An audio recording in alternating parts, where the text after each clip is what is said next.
Hello, hello! Good morning, everyone! It's Tuesday again. And then, kakain tayo ng tawag nito, ugahan. Ang aking agahan is yung leftover ko kahapon na noodles, saka rice. Yun na naman, rice is life sa ating mga Pilipina.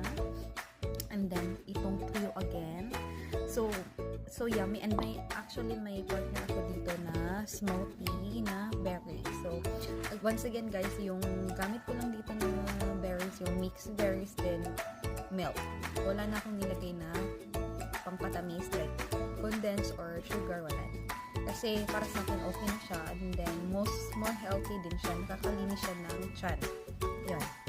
Ito yung help sa akin mag-digest. So, ayan lang guys. So, let's eat. I'm so hungry. See? So yummy. Bye-bye guys.